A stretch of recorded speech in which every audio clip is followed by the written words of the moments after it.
Crew Pros, your single source for high-quality, affordable home services. If you are remodeling, repairing, or replacing, Crew Pros are the professionals that can do the job no matter the size. If you are thinking of remodeling your kitchen or bath, needing a new HVAC system, plumbing repairs, flooring, or a complete roof replacement, call Crew Pros. Crew Pros, proud sponsor of the Grizz 901 podcast. Memphis. Nothing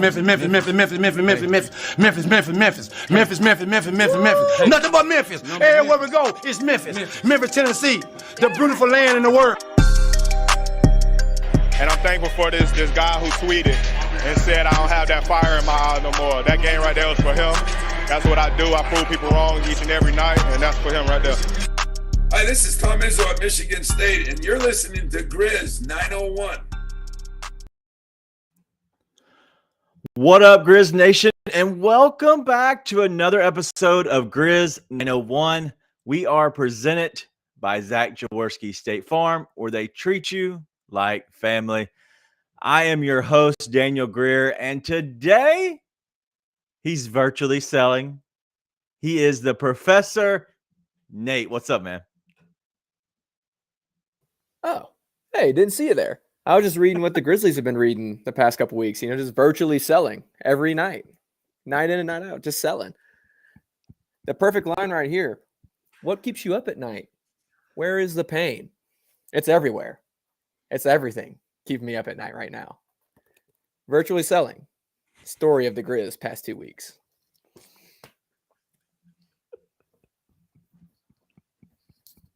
I'm upset and offended. I'm not as upset and offended as a lot of people right now. I can say that. I can't even get words together, man. Listen, I didn't know that was happening. I had no I'm actually clue. reading through this book right now. It's a good book, but it's not good if you're the team. Yeah. Let's get into it, buddy. Black Lives Matter coming in, dude. We're not even a minute in. 1, 2, 3, 4, 5. Filling up the chat. Okay, Hogwarts Legacy comes out in a few days. The Last of Us new episode premieres tonight. There's a lot of good things going on in life. So, all right. Well, listen, we're going to talk you off the bridge, obviously tonight about the Grizzlies just in general. But I have to say, this is going to be a spicy podcast for the simple fact that me and Nathan have already talked a little bit about some things before this podcast started. So we do disagree, but we haven't shared our complete thoughts. We wanted to save it for the pod, Bill Walton. And so wanted to just kind of share a little bit of how this is going to go down. Honestly, we don't have a clue, but we are going to get into Taylor Jenkins because we have to, right? That's the talk of the entire, Grizzlies spaces just in general. But also we're going to talk a little bit more about the team, about what's going on with Ja, because dude, the reports aren't good, right? And there's a lot of stuff behind the scenes that probably we could bring up and talk about. The in-game adjustments. There's a lot that encapsulates this podcast. Okay. So it's going to go so many different directions. So stay with us. We're going to make sure we kind of ride the bull a little bit. We're going to try to stay on for 8 seconds here, but let's go ahead and get into it. The Grizzlies, they take the L at home. They're now 32-21. Raptors 106, Grizzlies 103. And honestly, after having a 15-point lead, they take the loss at home. And I think you just told me it was a 41-point quarter.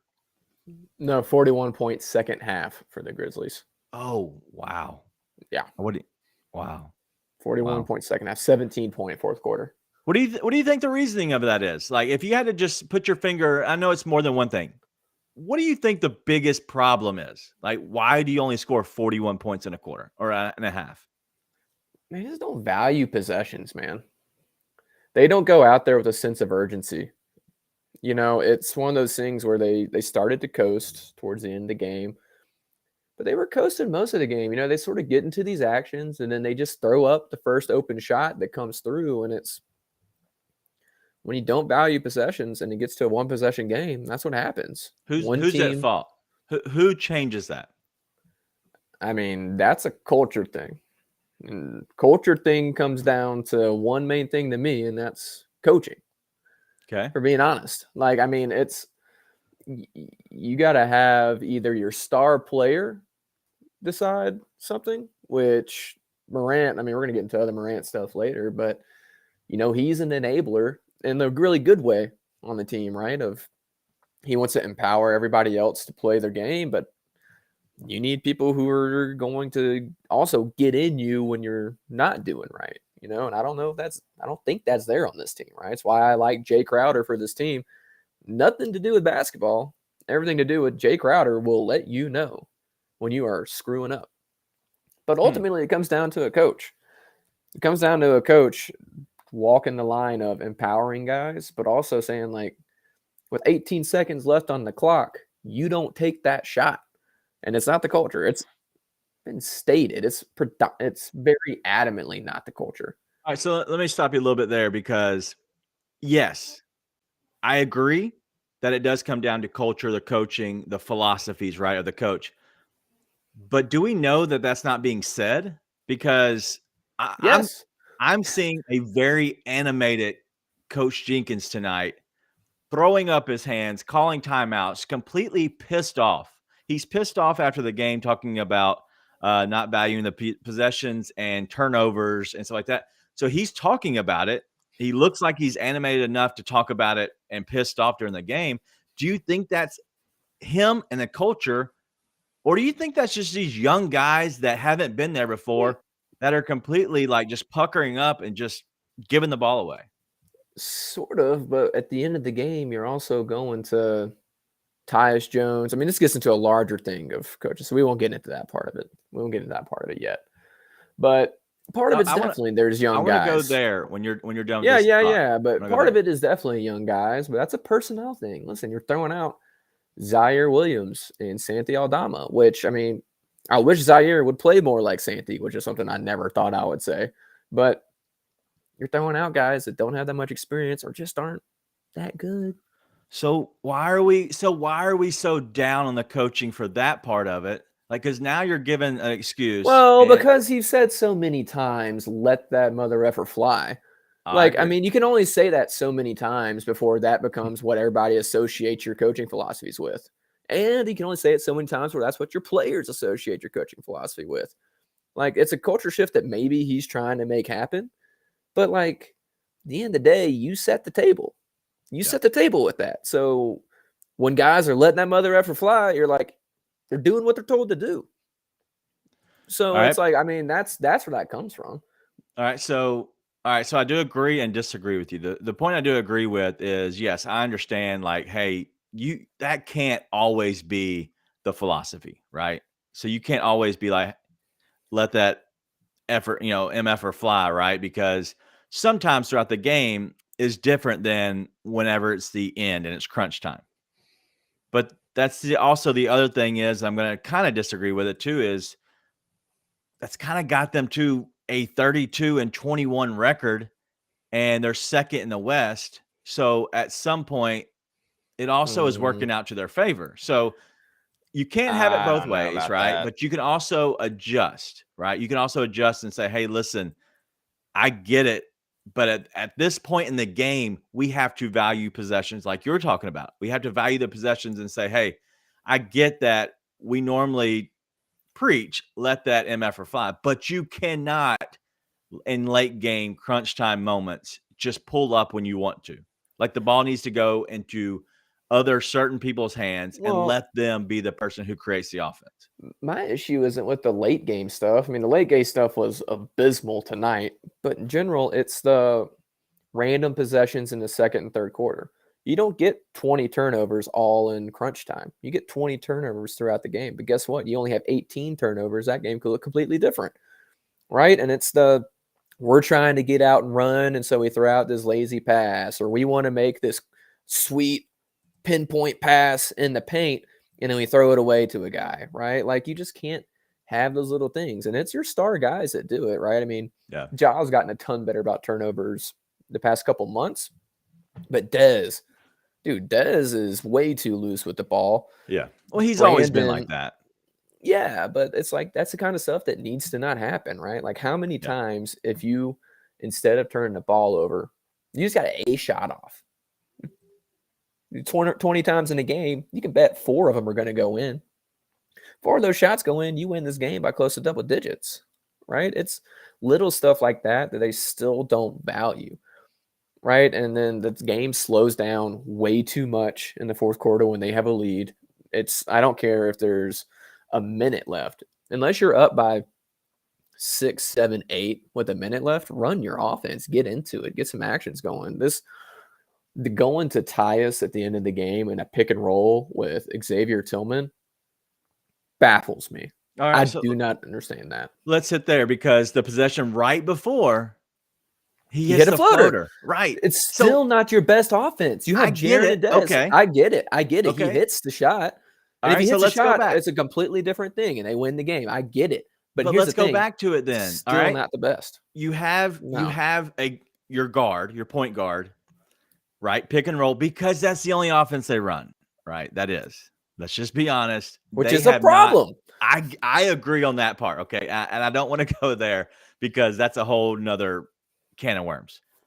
You go to Tyus and he pick and rolls, perfect, beautiful floater. Tyus Jones, pick and roll, beautiful floater, and he misses it. So the next possession, they go to Bane, who gets to the front of or gets to the rim, whatever, and gets blocked, right? No, he so smoked at what a layup. point, how are we having our cake and eat it? Like, we have our best player on the court take it that time, but the previous time we went back to the guy who just got a floater. So, like, why is that a criticism of a coach? I don't understand that part. It's not your best offense, Daniel. That floater, as much as we think Tyus is money with that floater, I would love to go see the percentages. And it's not as good as running some kind of action for Jaren or Bane, who are better. They're better. But they did do a Bane action the next worked series. To perfection. He just smoked a layup, which is like, oh no, he got completely blocked. No, he didn't. Go back and look. He just smoked it, dude. He just smoked it. That was the possession where he gets blocked by Van Vliet. I'm talking about the one towards the end of the game where they got him in and out of timeout, and he actually got a layup straight away at the rim and smoked it. Well, right, yes. I'm talking about the last few possessions, but yes, whatever. I know which one. Yeah, I know what you're talking about. Yeah, it was a terrible play. What do you want me to say? They give him the ball, and it's the exact same play that Scotty Barnes did the time before. He made Scotty Barnes is huge. Over Jaren? Is that really the play that they should be going to? Scotty Barnes, 1, had been cooking. I agree. 2, he just made a good shot. I'm not saying I love it. I didn't love that play. I wouldn't have trusted that play. You know what he did? Daniel, this is why it makes me mad. He gives the ball to Bane and asks him to do what he would want Ja Morant to do. They run that play all the time. Yes. The Suns game last year? Do you know the Suns game last year where John hit the game winner and it was, he traveled? You do realize it's the same exact play, except for Bane isn't Ja and Fred VanVleet stayed home. That's the only difference in that play. It's the only difference. Guess what? Desmond Bane isn't Ja Morant. I agree. But who else are you going to go to? Listen, I'm not saying you went to the wrong guy, Daniel. I'm saying run an action, set some screens, have something drawn up besides give him the ball at the top of the paint and go get a bucket, not Ja Morant. Right. No, I agree. Listen, the thing is, like, should we have kind of ran maybe some action toward Jaren? Maybe. But also Jaren standing at the 3-point line. Like, hey, buddy. Hey, I'm not talking about the last play of the game, dude. Huh? I'm not talking about the last play. I'm not talking about the last play of the game. I'm talking about on Bane. Like, Jaren's out at the 3-point line, just standing there because that's all he does. Or he actually goes into the paint and they somewhat find him sometimes. That's the point that I'm trying to make is they ran pretty much back to Bane. He catches it and he drives immediately. He has the edge, right, on Van Vliet. What happens is, I think it was it Scotty Barnes or it might have been Siakam? Yeah, somebody comes over to help, and that's how Van Vliet gets the block, right? Okay, so this is what I'm saying. If Tyus Jones makes his second floater, everything's right in the world. If Bane goes up and makes that, everything's right in the world. But Let's flip it around. Scotty Barnes twice came in and made a jump shot. And to your point, he was cooking, but so was Desmond Bane at some point in the game. Tyus Jones was okay, but he was looking fine, right? He wasn't like he was terrible, but his floater is his game. It hasn't been as much this year. I understand that, but that is his game. But let's just say that if Scotty Barnes doesn't make those 2 shots over Jaren Jackson Jr., potential defensive player of the year, those aren't probably the best plays, but there was no action. There was 0 action from the Toronto Raptors. He just made his. That's the difference, is what I'm trying to make my point. He made his. The Grizzlies didn't make theirs, but they had the exact same, very similar plays. I just think some team made it, some team didn't. But why don't you run a play? Like, the whole thing is you have a guy on the Raptors plays. And I think it's a problem. Like, I disagree with, like, yeah, if they win, everybody feels a lot better about it. I would not be on here personally saying, oh, all is right in the world. Okay. Because that keeps happening, dude. And listen, I'm not a Taylor Jenkins hater. I'm not on the fire Taylor Jenkins train. I think he's got some growing pains as well as everybody 100%. else. But, like, dude, I mean, he doesn't, like, I text you before the end of the game, and I was like, he ain't running jack out of these out of timeout plays. Yeah. He's not calling anything. Why not? Why not draw something up? Like, can you just not do it? Because if so, that's a problem. Do you just refuse to do it? Why? Remember, is that because you got guys who are too dumb to do it? Like, what's the issue? I remember 2 of them, and literally we turned the ball over on the second pass out of a timeout. And I'm just like, what are we doing? So I don't want to criticize they don't him value for that, possessions enough. But I also want to say that, yes, his out of timeouts have not been great lately. But I will say, I'll bring up Black Lives Matter. What his chat says, they need to have those same sets in the half court. And I agree. One point I want to bring up, and I know we've been kind of going back and forth on Taylor Jenkins, but one thing I do want to bring up is, obviously there's 2 different styles of offense on this game. Not in this game, but in general, when Ja is either on the court or not on the court. But I do want to say that Ja is the guy who closes in the fourth quarter. And you have to have that in close games. You have to have that in the playoffs. Okay. That is numero uno. The reason that Ja Morant is because he can close those by himself. But I wish what would happen is more of the style of offense that the Grizzlies ran tonight, even when Bane was in the game and they had him going kind of like a point guard Bane, where he could actually have the ball more, kind of passing it back and forth. They did that in the first half, and they didn't do as much of that in the second half. And that's probably the reason that maybe he was kind of out of rhythm. But what I would like to see going forward, and I don't know if it's possible, but in the first couple, maybe 3 quarters, if you want to go all the way to the third quarter, maybe don't go to Ja where it's just pick and roll Ja, go downhill. Maybe we work to get the ball open to other players, more movement, more action, to where these players do get more involved and we do have less of a load and less of a thing we have to look for to Ja, to where then when it does come down the fourth quarter, he's more fresh and can actually go and just kind of call 12. No, listen, I saw some dude tweet out this season is a wash, which is hey, let's call him out. Nathan Chester. Yeah. You called the season a wash. I don't understand that at all. They're still the 2nd seed in the West. The Nuggets just got blasted by the T-Wolves. The Kings just got blasted by the Pelicans. Listen, it's been a rough few weeks. There's no ifs, ands, or buts about that. At the end of the day, they turn it on tomorrow, get going, get cooking. All's well in the world. And I think they can. Listen, Steven Adams, I know we don't want Steven Adams to be that important to this team. As much as we all claim to love him, I don't want him to be that important to this team. But guess what? He is. Yeah. He is that important to what this team does. And at the end of the day, he's one of your top 4, probably top 3 most impactful players on the team. He just is. He's that important. It doesn't show up in box scores, but he's that important to this team. So not having him is a huge problem. And outside of that, Listen, that a 5-game losing streak, there's a couple of bounces. If they'd have paid more attention, if they'd have cared more about possessions, it wouldn't have been a 5-game losing streak. So the season being a wash is absurd. Yeah. That being said, there's still things that need to change on this team. Like, and when Ja comes back and they have all their starting 5, they have all their personnel, I still think they can keep up with anybody. I really do. I think, and I don't think they would even be in the playoffs. slump. Yes, even in the playoffs. If they're playing like this, which they've lost all of their mojo. I mean, all their mojo is gone right now. So they've got to find it again. The personnel, yeah. I think still you consolidate assets and make a trade. Personally, I still think you need to do that. That being said, can they compete with everybody in the playoffs? Yeah, absolutely. They have the personnel to compete. They have personnel to win. Personally, I don't think they have enough shooting to win. I just don't. But at the end of the day, the biggest thing here, I got pulled up, 20 turnovers to 11 turnovers, 29 points off turnovers to 17 points off turnovers. Taylor Jenkins didn't lose that game with bad sets.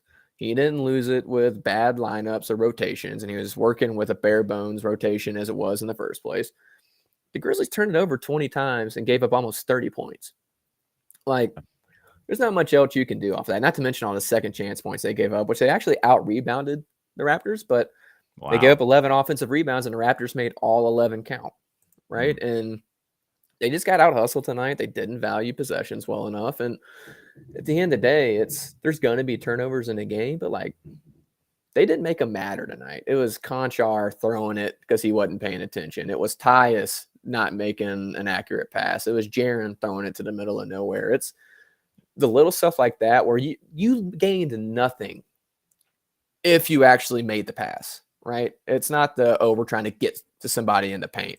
We're trying to get to somebody under the basket or something. It's just lazy passing, and that can't happen. But I think this team is fine. I still think they need to make trades. Like, you still need shooting. You just still need shooting. I mean, at the end of the day, I was looking at the bench before we came on here, which today obviously is not good, but your bench today, Z-Will, Roddy, Conchar, Danny Green, Brandon Clark. You can throw in Tyus Jones there. I guess you can throw Santi Aldama there. I mean, the only ones I trust off that bench are Aldama and Tyus. I'm a huge Roddy fan, but I don't trust him in crunch moments. He's not a guy I want on the court, right? Could he be there? Sure, absolutely. But that's not what you want, man. It's not what you want coming off the bench. Who's going to take those shots? Yeah. It's just not there. I agree. When you look at the second half in general, and I look at 11 overall shots for Santi Aldama, he took 2 in the second half. That is not a coaching issue. That's a player issue, not getting to his shots, or the other team just adjusting and making small adjustments, that is a coaching move, maybe to change some personnel, and then Santi just couldn't take over. But also Desmond Bane had 6 shot attempts in the second half compared to 11 in the first half. That is a big deal as well. You have to have your best player taking shots. What was the difference? I don't know. I haven't had a chance to really watch the game back and see the difference because we're all involved in it. Yes, and you're right. Black Lives Matter said they did go zone, and zone does kill the team. You know who usually flourishes in zone? And that's BC. Brandon Clark. And Brandon Clark couldn't stay on the court because he was getting cooked tonight. Every chance they had, they went at BC. And they just, same size, bigger, it didn't matter. He couldn't guard them. And that was the difference. And that's why he played. I know it wasn't many. I'm going to go look at it real quick. But overall, Brandon Clark played almost 16 minutes, 15:54, 16 minutes tonight. And he wasn't atrocious, but I don't know if there's anybody that was just like, oh my God, get him off the court. But David Roddy was okay. He didn't really hurt you that I saw in general. Zaire Williams was a no-show. He is a non-factor. He does nothing right now. Brandon Clark was just getting cooked. Danny Green was getting cooked. Conchar, he had a terrible first half. Second half looked much better. I thought he actually was fine in this game. Yeah. But the first half, he was getting just where he just wasn't doing anything. But he hit his one shot, right? If that's what he wants to do, 3 rebounds, whatever. But that's what I'm saying, it's man. still a non-factor, though.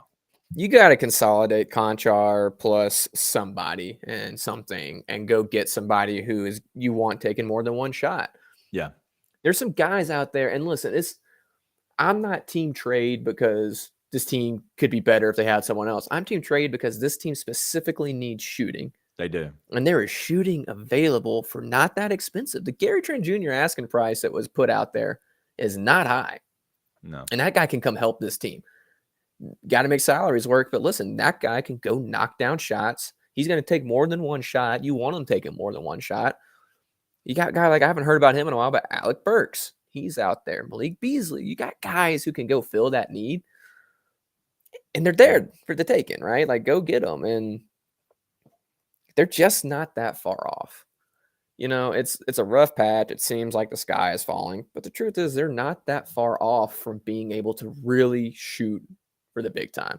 Yeah. And you can go the development route, but I think it's a mistake to waste a single year where you have that option. So yeah. And listen, and we're not critical of these guys because we don't like them. Like, I love like every one of these players. Of course. And I've said this many a times on this podcast. I've said it in real life. I've actually talked to my friends about it sometimes.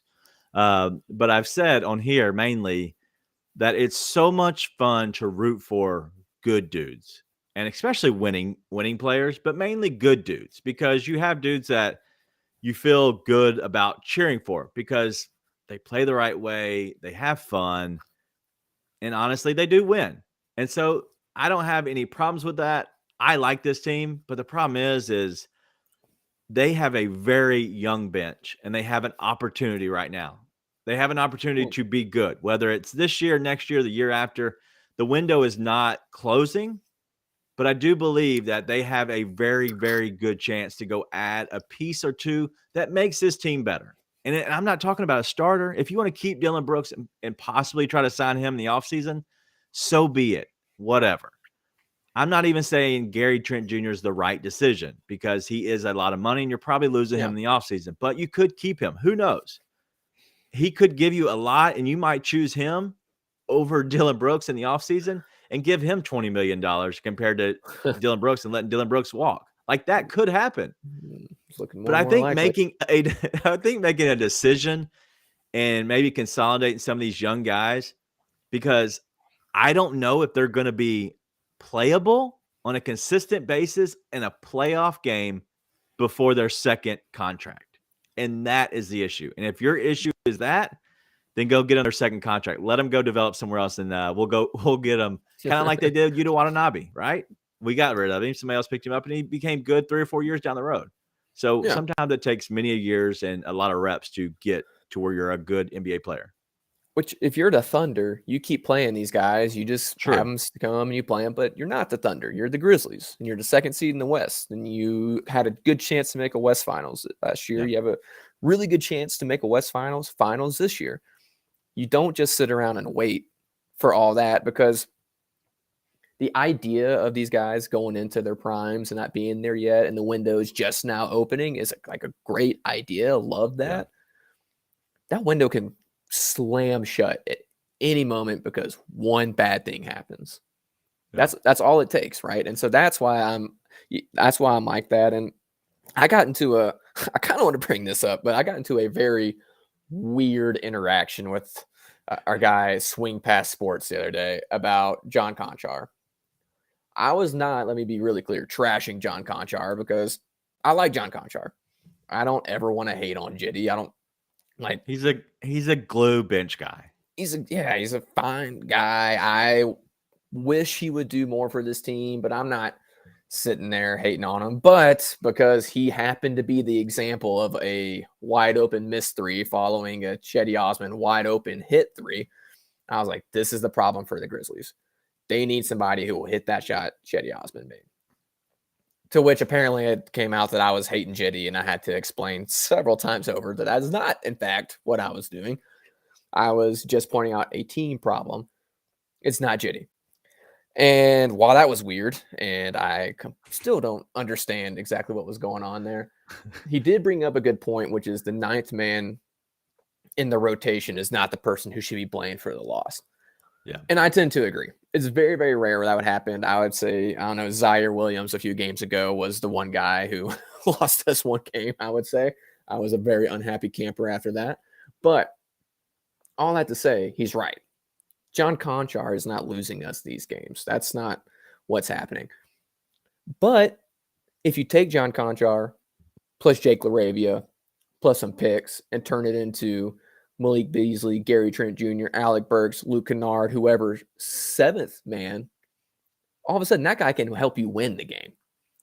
That's a more productive piece, and it's addition by subtraction.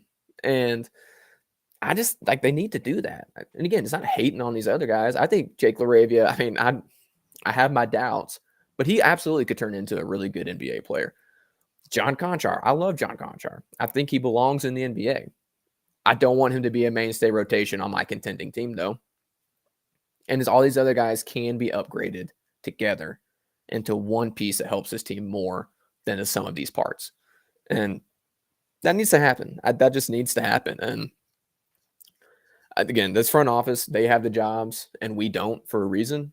But this is the first year I will be genuinely disappointed and think it's a mistake to not do anything at the trade deadline. Yeah. So we'll see what they do. Yeah, I agree. I wrote about it. If Nathan will ever edit it and put it out, I have an article that will be coming out talking about the window. Your writing's trash, bro. My writing is bad. I was hoping you'd edit it and make it look good. But I will say that the window is small, but it's also big. And it really depends on what you do in this offseason or maybe this trade deadline as how big, how long, or whatever the window is, like the opportunity that presents itself. And the Grizzlies, honestly, they have an opportunity this year that nothing they do this season at the trade deadline will affect that window next year.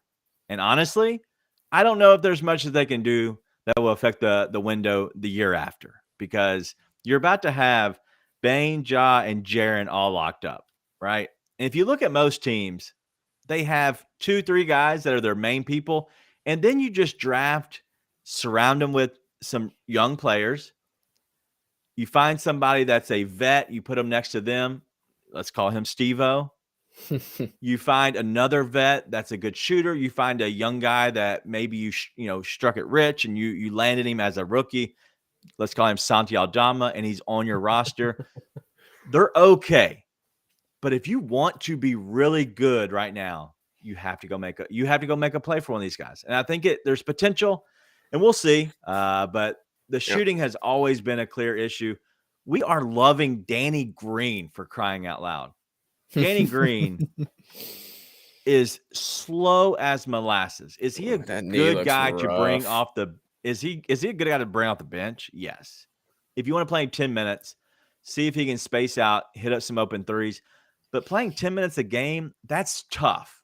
I don't care if you're a vet. I don't care if you are anybody coming in a game at that age, coming off of injuries, and expecting to be in rhythm shooting is tough. I don't care what happened. But Danny Green should not be on this team past the trade deadline. He should not be playing for this team. Well, and coming back to the shooting, it's the main issue for this team. It's clearly the main issue for this team. But tonight, again, I just want to point this out. They shot 37% from three. They shot good. 74% from the free throw line on 23 attempts, which isn't great. But the Raptors shot 58% on 12 attempts from the free throw line. They shot well enough to win tonight. They just, again, there's an immaturity to this team that you heard experts in the offseason talk about, and it's there. It's there. You heard them in the offseason talk about that could kill this team, and it's showing. And unfortunately, it's showing on and off the court. Yeah, let's go ahead and get to it now. Obviously, the Ja Morant issues off the court have been an issue. Ja Morant is a polarizing figure in the world, in the NBA, with adults, with kids. no matter what nationality you are, no matter what race you are, he is a polarizing figure. And he is obviously very much debated about, and he is loved by a ton of people, but he's also hated on by a ton of people. And anything you do when you're a polarizing figure, anything you do when you're a professional athlete is under the microscope. And so I don't know what's going to happen with Ja. I'm not saying that the sky is falling. I'm not saying he's a bad dude. I'm not saying that what he's done, he's completely screwed up. Not saying that at all. So I don't want people to understand and take my talking points to that point. But I want to say that, one, enough's enough. And also, where there's smoke, there's fire. And I've always been told by my parents, you are who your friends are. You are the people that you keep close to you. And so I don't know what's going on with him, but the issues that keep coming up are a problem.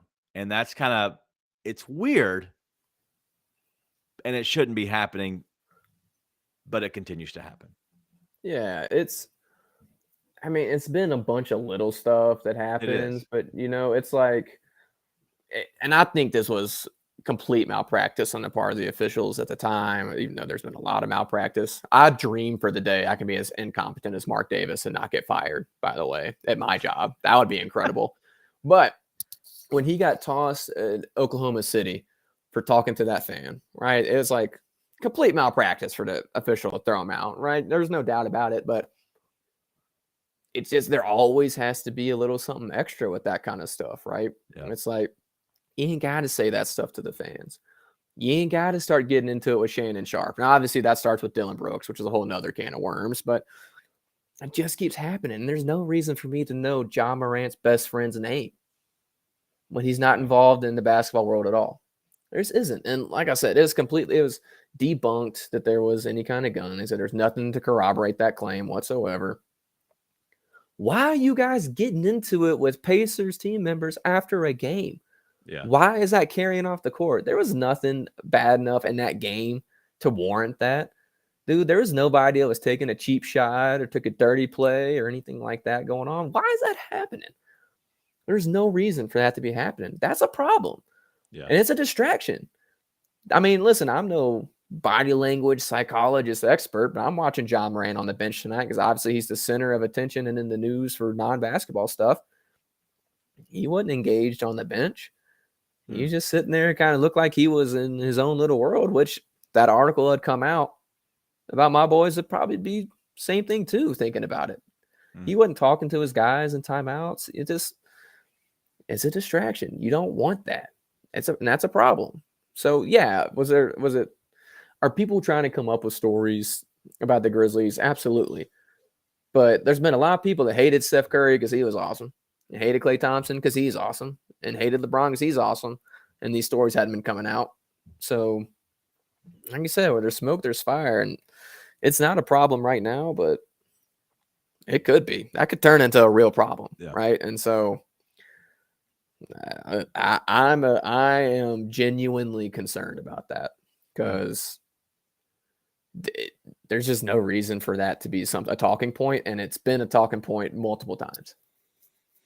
Yeah, no, I agree. It's an issue that shouldn't be an issue, and usually with stuff like this, especially the small things, it's usually young guys. Listen, I've been that age. Okay, I know what kind of temper you have. I know the testosterone that's going through your body, that you think that you are bigger than anyone. And I had zero money and I had zero fame. And I'm still with zero money and zero fame, but I'm just saying, I just think that you can let it go to your head quickly. And I trust Ja to make good decisions, but he's got to get it under control a little bit, right? Well, and I don't know what it is or who it is, but I think a little big brother love probably wouldn't hurt right now. Yeah, listen, we love Ja, and I think he's an awesome dude. You see the way he interacts with fans. He cares about the city, dude. He cares about, He cares about having a good reputation and like wanting to do right by people. But brother, I mean, that's just the kind of stuff that like you said, it's you understand being that young and having that kind of stuff happen. Just because you understand why doesn't mean that the what can't turn out terrible. Even if you understand it. And you just don't want that situation to turn into that, man. And I'm not saying I don't know anything about his best friend. It could have been just people got heated in the moment. But here's the thing. It's happened and it shouldn't happen. Yeah. And somebody's got to step in and say no. And this is the flip side of having Ja Morant and that whole squad court side and having all the Raptors come and love Ja. You have all this stuff that's a ton of fun. But if you aren't smart about it and you don't keep it under control, it can turn into something else. You can't just let it happen. The same thing that's when turn into the on-court stuff. You can't just let Zaire take a shot because he happens to be open. You can't just let that mother effer fly anymore. Things have gotten too big for that. And so I think there's a little parallel between the off-court and the on-court with that. And listen, this story in and of itself, whatever, right? It's not that big of a deal. Guys are yelling at each other. Should they be yelling at each other after a game? No. Go do your business. Go do what you're going to do. That makes no sense to me. But it's more so the fact that the Grizzlies seem to find themselves in the news for everything but basketball, right? And that you just don't want that to keep happening. You don't want that to keep happening. So hopefully it stops. I completely agree with that. I think it's enough's enough, right? And I think this is a conversation, and I think this is a part of coaching, and we'll go back to wrap it all in with coaching a little bit here with Taylor Jenkins and his staff. And I think it's a conversation that will be had, probably has already been had. And I think that this is the reason that you have a guy like Taylor Jenkins leading your team right now, is because he understands these guys more than a 60-year-old or a 50-year-old would understand these guys right now. Like he does. And that's the reason that he is a good coach for this team. The on-court stuff, trying to figure out of timeouts and drawing up plays, I get it. That's frustrating. It's growing pains. It also says we probably need to look at the staff in the offseason, okay? But right now, for the off-court problems, I do think there needs to be a conversation with Taylor, and that's probably already happened. So I expect this to be a non-issue moving forward, and I expect Ja to kind of figure it out and get it cleaned up. And I believe he will. Steven Adams is going to solve so many problems when he's back on the court. Yeah. And again, it's like, I understand you don't want the idea of Steven Adams and Funaki, if you're listening, which I'm assuming you are, because you're a loyal Grizz 901 fan. Are you there? I don't want this to be taken the wrong way. It's not. The idea of Steven Adams being important to your team, though, is ugly. Because this style is ugly. It's down and dirty, right? You want your guards, the Desmond Baines, the Ja Morants, the unicorns of Jaren Jacksons to be the reason your team wins. But at the end of the day, Steven Adams is an awesome, impactful, important player. And wanting him to not be an impact and being like, oh, I don't want to be an impactful player and have that make that much of a difference is the same as saying you don't want Ja Morant to make that much of a difference on this team. Yeah, it but just is. He's that important to the team. So kind of yin yang, right? So you need a little bit of yang to go with your yin in a sense, right? So listen, I am white, right? Like I have there's no Me coolness too, brother. to me. But come on, I'm trying to work through this. Okay, let me just talk through this. Okay, let me be it's white for a yin second. and yang. It's not even yin. Yin is a currency. So I thought it was yin yang. Why is keep it going. Is it YN or YNG? You got it. I'm going to look this up to make sure I'm not an idiot. Thank you, because I think I'm right. I think it's yin yang. Anyway, you need somebody opposite, just like a marriage, right? My wife. You're right. I think. Thank you. See, You're my right. wife. She's okay with sports. Not big into it. Lets me do my thing with sports wise. She reads books. I don't know if I've finished one before. And she does other things that smart people do. We are opposite. But you know what? We help each other. Just like on the court. You need to have a yin to a yang. And that means you need to have somebody like Steven Adams who can do the dirty work to allow your guys to be finesse players. allow Desmond Bane to be the finesse player, to allow Jaren Jackson to be the finesse player, to allow Ja Morant to kind of go do his thing. And then he's there as his protector, but also as his finisher a little bit, and is able to finish at the basket for him. I think Steven Adams does with that. I think Xavier Tillman wants to be there, but I think he needs a little bit more of veteran. I guess he needs more time to become what Steven Adams, and that's the reason Steven Adams is Steven Adams right now. He wasn't always like this, right? He was always good, but he wasn't like this. This is a different Steven Adams. I think he treats it differently, and I think that's why you had to have a guy like Steven Adams for these finesse players. Xavier Tillman is 6'8". That means nothing about picks. It means nothing about picks. But it's not just picks. He is not even as wide as Steven Adams. Steven Adams is a mountain of a human being. Just the pure amount of space that Steven Adams takes up makes a difference, right? And so Tillman just doesn't take up that much space. It just, and Tillman's been awesome. Let me say that. Like, he has been very good. I was way out on Tillman at the beginning of the year, but at this point, dude, Tillman has filled in like crazy well. Yeah. I've been super impressed with him, but he's not able to just take up the pure amount of space. And Steven Adams doesn't have to jump for the boards that Tillman's not getting. Tillman's just getting reached over for some of these rebounds. It's Steven Adams just is going to grab. It's not about that though. It's about the work prior to the shot or during the shot. It's the work early. That's the problem. If you watch, I'm telling you, if you watch film on Steven Adams and you watch film on anybody else, but mainly let's go Xavier Tillman. Steven Adams is working right when the shot is going up, during the shot, while it's in the air. He's working to get to spots. That's the difference. He has to work early. All these guys are working too late, and that's why they can't get as many rebounds. Jaren Jackson Jr. has never worked for a rebound in his life. He's just tall and he's big. That's not true. He's worked for at least one. At least one. But he's always there, right? He's in the area, and so that's why he gets rebounds.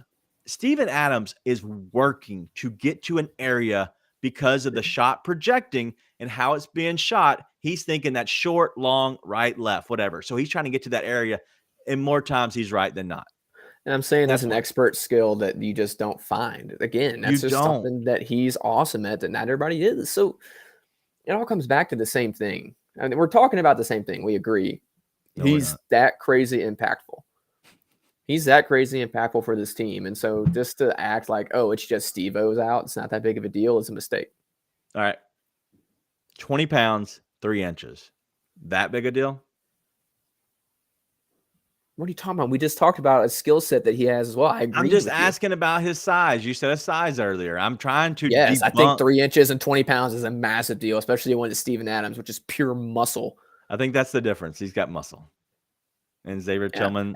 Xavier Tillman has muscle too, but he doesn't have Steven Adams muscle. You know why? Because nobody has Steven Adams muscle.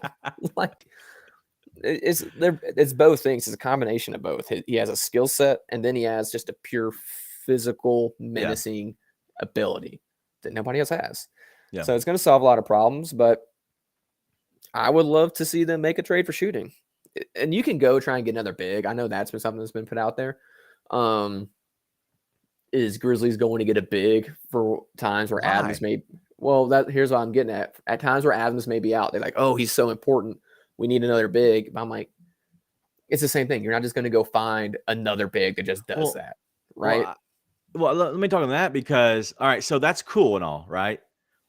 Steven Adams isn't built for every playoff team, right? He isn't like, hey, you can roll Steven Adams out there whenever you want to, right? You can't do that. There's some teams that I'm not saying he's going to get played off the court. He's not as effective against as most teams. Now, don't get me wrong. Steven Adams has been amazing. I am a huge supporter of him. And I was completely against getting him when we got rid of JV, right? But now, hindsight, I'm the idiot, and I'll claim that. But I will say that when it comes to playoff time, you don't want to go all in for that. I think having a guy like John Conchar and having a guy like Xavier Tillman are great for this team. They are your backup to your backup. They are your 11th and 12th guy on a really good team.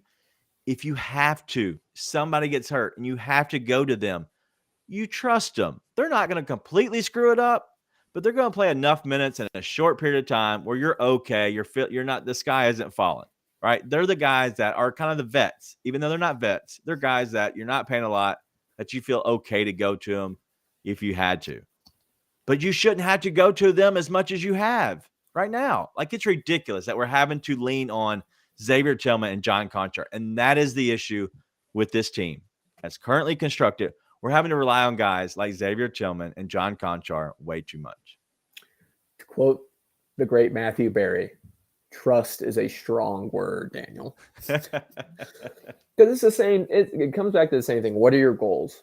And your goals are, as the Grizzlies, not the Thunder, to make a playoff West Finals type run. That should be your goal from now until the Ja Morant, Jaren Dez era, whatever you want to call it, next gen era is over.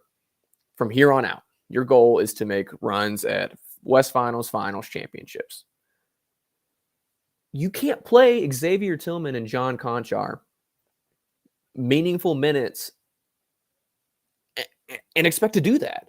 You just can't. And at the end of the day, it's like, listen, it's nice. It's great to have these guys that you can have step in and win games when other guys are out. Guess what? It's already starting to show that they're not winning games when some of these other guys are out.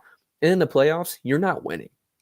If you lose Ja, Dez, Jaren, Steve-O, whoever in the playoffs, you're not winning. It's just the luck of the draw. There's a guy that I was talking to today, a friend of mine. He used to play practice squad for the Bengals, and I was talking with him about Bengals-Chiefs game. And he was talking about, man, the offensive line finally started playing, and then they just started dropping like flies. And you look at it, football, basketball, baseball, all these sports, end of the year, half the time it's what team survived the regular season. It is. And survived the playoffs and made it to the end. And it sucks, but that's just a luck of the draw. Just luck of the draw. You got to have your 7 or 8 guys be there for that finals run. And if you don't have them, you're SOL. That's just the end of it. And so, is it nice to have Conchar come in and do this kind of stuff? Sure. Trade the guy for the guy who can be your 7th guy in the playoffs. 100%. Package him. Because if you're missing your Steve-O, if you're missing, the only one that I'm actually starting to be borderline with is Tillman, because he's been so effective that when you go to small ball type stuff, I think he can play really effective minutes in that kind of role. But same thing, if you can go get a difference maker in that 7th spot, there's very few guys that are off the table, obviously depending on what that price is. So it sucks. But at the end of the day, Ja Morant went out in the Western semis last year, and the Grizzlies lost. You know why? Because Ja Morant didn't play, and he was averaging 30 and 8.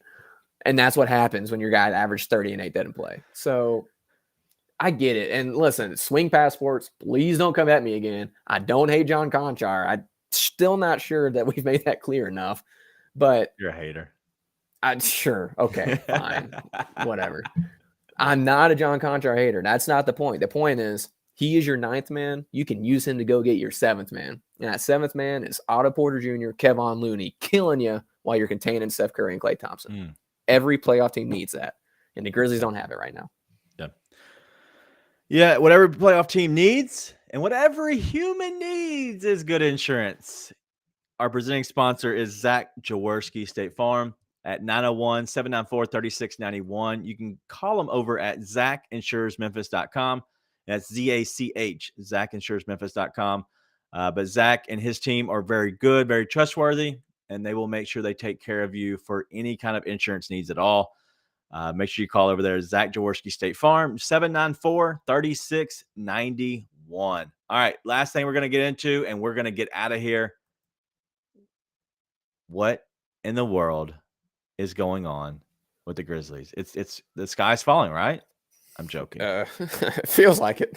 All right, Grizzlies 32-91. They have one more game against the Bulls. Bulls haven't been playing great either. Doesn't matter right now.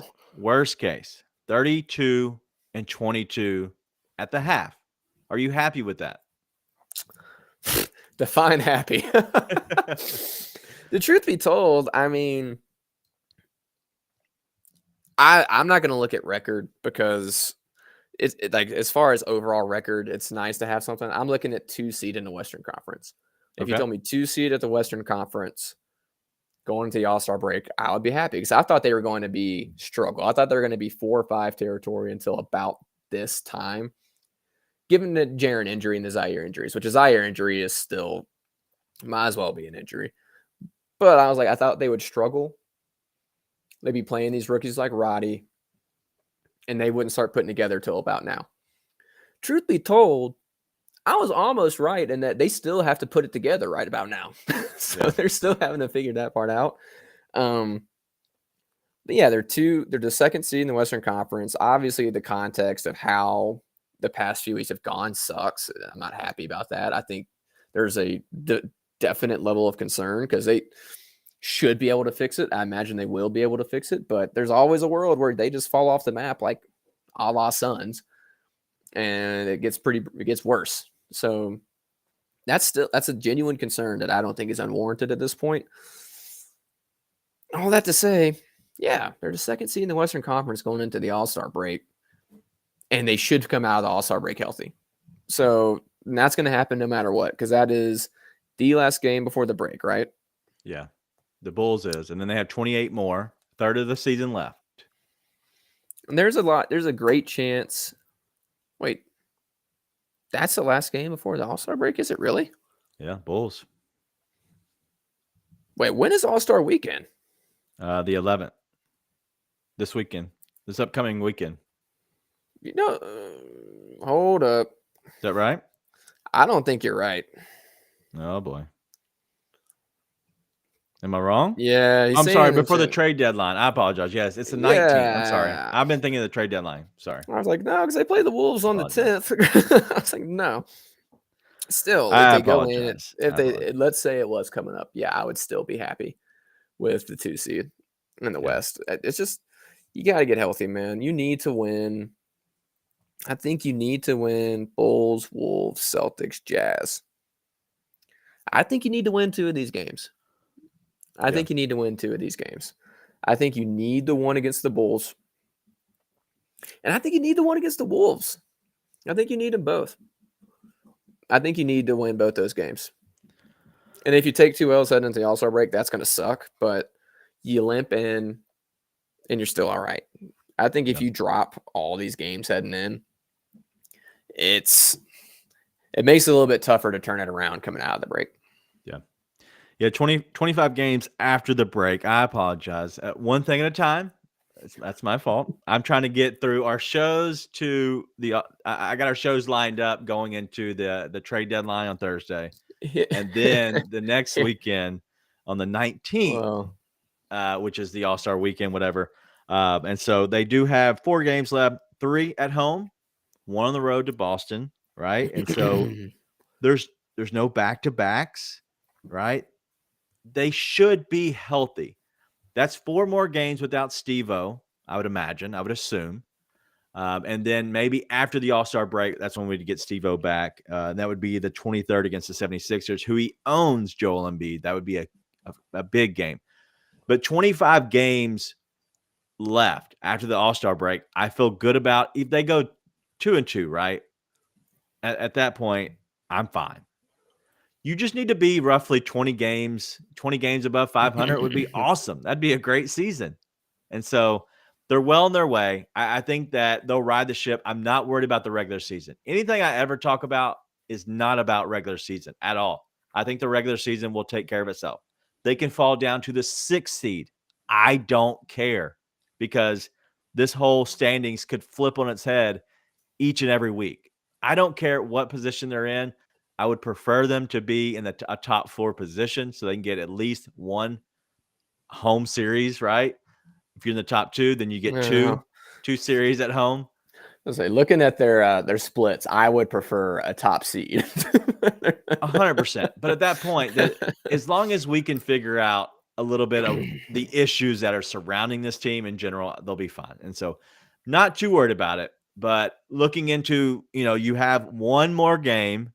Let me say this right. 1 more game going into the trade deadline. I think it's very important. we're gonna see what shakes. We do have Sean Coleman from SBN Nation. SBN, is that right? SBN, whatever. SB Nation, whatever it's it's just called. SB Nation. SB Nation. I called him BS Nation last time on accident. I got my letters wrong. But we're gonna have Sean Coleman come on here Tuesday, and we're gonna after the game, we're gonna talk a little bit about the trade deadline stuff. Hopefully, less about the game, so we can actually get into more, info that's coming up. And then Wednesday or Thursday, the Grizzlies do not play. I am hoping that there is a big trade that happens, and we have to get an emergency podcast and go live to talk about the trade. Let's keep our fingers crossed. That's what I want to do. So we're going to leave Wednesday and Thursday open at this moment for sure. But we'll see. But Tuesday, when the Grizzlies take on the Bulls, we will have Sean Coleman up here. And we'll be just kind of, spitting some facts and letting Sean share his stats with us. Let's get a birthday dub for Nate. That's your birthday? I need that. That's my birthday. I need a birthday win. So we need that from the Grizzlies. I will not be on the post game because it's my birthday. So you'll be alone with Sean. But I do want to say one thing. First off, bad news. Grizzlies, I'm praying for the trade the trade deadline, I guess. But also praying for the All-Star break as a Grizzlies fan. Good news. Grizz have every chance to come out with their hair on fire out of the All-Star break and clicking on all cylinders and regathered, regrouped, ready to roll. The other thing, shout out to Joe Tsai. Is that how you say Joe? Is it Joe Tsai or Joe Tsai? Nets owner. Whatever. Reportedly didn't care where they traded Kyrie Irving as long as it wasn't to the Lakers, since that's what he wanted. I love the pettiness. And that's from Barstool. So asterisk, but yeah, I was say. I hope that's true because I so appreciate that kind of pettiness. That would be incredible. I love that. So I'm hoping that's true. Shout out, because that's awesome if it is true. I'm gonna assume it's true because I need something to enjoy tonight. I love it. All right. Well, the Grizzlies obviously take the loss here, and another one at home, which is bad news. But you got an hour-long podcast out of us. I did not want to go this long, but I knew from the start it was going. After we talked continuously for at least 20, 30 minutes, I knew it was going to the hour mark. But we're here. So let's go ahead and get out of here because there's no reason that we need to keep people any much longer. There's plenty of podcasts coming out. I know Free Basketball just dropped. I want to say this afternoon. They dropped a podcast. Nate's going to be on another podcast with Free Basketball, I believe. Maybe not. Well, I was supposed to be on the last one, and that didn't pan out, did it? Well, we had ice, and he lives in the boonies, and so that's part of Ryan's. It's jokes. I am supposed to be on the next one. Yeah, so he's supposed to be on the next one. It's supposed to be coming out in the next few days, so expect another one coming out this week. And then also the No Bluffing podcast. I would imagine they're going to have some hot stuff. They're probably going to have the roast of Taylor Jenkins on that one. That one's getting kind of hot, so. But that's all we have. Nathan, do you have anything before we get out of here? Don't let Gary Trent Jr. on the plane. Just keep him. Just put him up in the lofts downtown. Just put him up somewhere. Get him a condo. Let him stay. Just let him stay. Make it happen while they're here. Let's go take him. Should we just take him? Hey, we like Liam Neeson style. Excuse me. We're gonna need you to stay with us. You have a particular set of skills that we desperately need. We need those skills. All right, it's time. It's time to wrap this thing up. It is time. Most importantly, let's have a great week. It is Sunday night. Let's have a hopefully a non-ice week, no drama week. Let's get some dubs, and let's have a great week. Be nice and tell your friends.